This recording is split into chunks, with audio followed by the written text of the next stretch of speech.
Dear students, السلام علیکم۔ آج کی اس ویڈیو میں ہم اردو اصناف ادب میں تنقید اور تحقیق کے بارے میں بات کریں گے۔ تو تحقیق سے پہلے تنقید پہ بات کرتے ہیں۔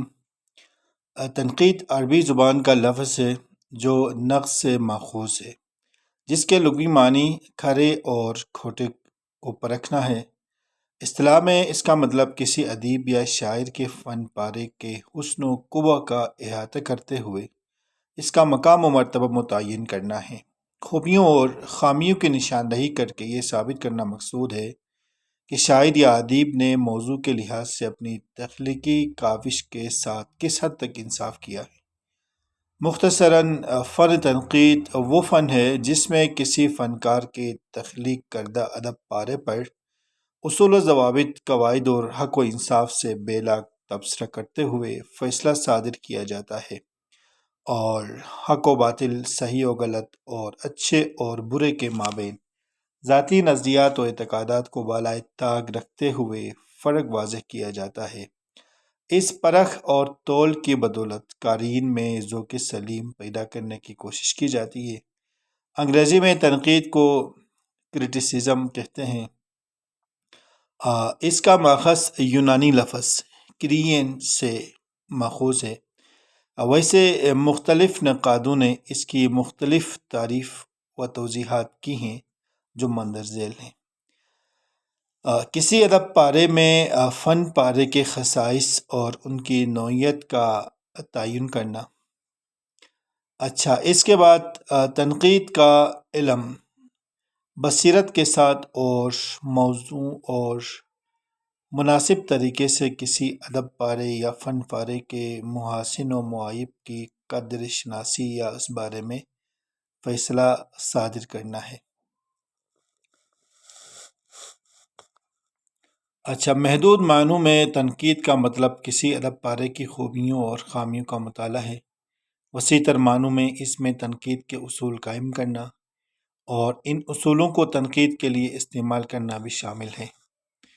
تنقید کا کام کسی مصنف کے کام کا تجزیہ، اس کی مدلل توضیح کے بعد اس کی جمالیاتی قدروں کے بارے میں فیصلہ صادر کرنا ہے۔ سچی تنقید کا فرض ہے کہ وہ زمانہ قدیم کے عظیم فنکاروں کی بالترتیب درجہ بندی اور رتبہ شناسی کرے اور زمانہ جدید کی تخلیقات کا بھی امتحان کرے۔ بلند تر نوع تنقید یہ بھی ہے کہ نقاد کے اندر اسلوب کا تجزیہ کرے، نقاد کے انداز و اسلوب کا تجزیہ کرے اور ان وسائل کی چھان بین کرے جن کے مدد سے شاعر اپنے ادراک و کشف کو اپنے قارئین تک پہنچاتا ہے۔ تعریف نمبر 7۔ تنقید فکر کا وہ شعبہ ہے جو یا تو یہ دریافت کرتا ہے کہ یہ شاعری کیا ہے، اس کے مناسب وظائف اور فوائد کیا ہیں، یہ کن خواہشات کو تسکین پہنچاتی ہے۔ شاعر شاعری کیوں کرتا ہے اور لوگ اسے کیوں پڑھتے ہیں، یا پھر یہ اندازہ لگاتا ہے کہ کوئی شاعری یا نظم اچھی ہے یا بری۔ یہ ایلیٹ کی تعریف ہے۔ اس کے بعد اب ہم آتے ہیں تحقیق کی طرف۔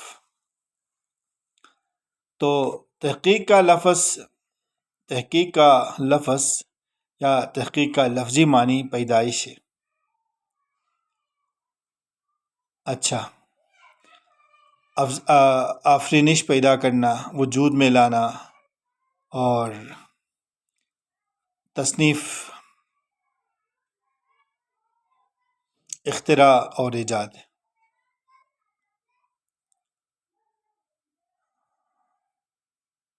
اچھا، تحقیق حق کی نقاب کشائی ہے، 7 پردوں میں چھپی چھپائی سچائی کو ڈھونڈنا، مرتب کرنا اور ارباب علم و دانش کے سامنے پیش کرنے کا عمل تحقیق کہلاتا ہے۔ تنقید کا معاملہ بھی اس سے مختلف نہیں۔ نقد کہتے ہیں پرکھنے یا کسوٹی پر کسنے کو۔ اس کا مطلب اس کا پتہ لگانا کہ یہ چمکنے والی چیز سچ مچ سونا ہے یا پیتل۔ سونے کی ملمکاری کی گئی ہے، تحقیق نہیں تو اور کیا۔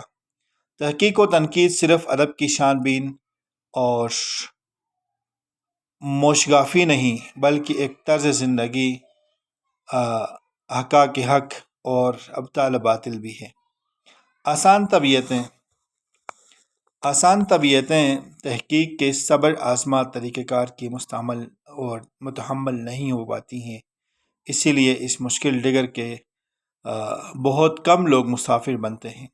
نصیر الدین ہاشمی، محمود شیرانی، پروفیسر عبدالقادر سروری، ڈاکٹر محی الدین قادری زور، پروفیسر مسعود حسین خان، پروفیسر سیدہ جعفرہ اور مولوی عبدالحق وغیرہ، یعنی بابا اردو ڈاکٹر مولوی عبدالحق وغیرہ اردو ادب کے نامور محققین ہیں۔ عزیز طلبہ و طالبات، آج کی اس مختصر سی ویڈیو میں ہم نے تنقید اور تحقیق کے بارے میں بات کی۔ امید کرتے ہیں یہ ویڈیو آپ کو ضرور پسند آئے گی۔ اسی طرح کی ویڈیو سے استفادہ کرنے کے لیے آپ ہمارے ساتھ رہیں گے۔ خاص طور پہ گلستان اردو چینل کو سبسکرائب کریں، کومنٹس میں اپنی رائے کا اظہار کریں۔ ملتے ہیں ایک نئی ویڈیو کے ساتھ، اپنا ڈھیر سارا خیال رکھیے۔ اللہ نگہبان۔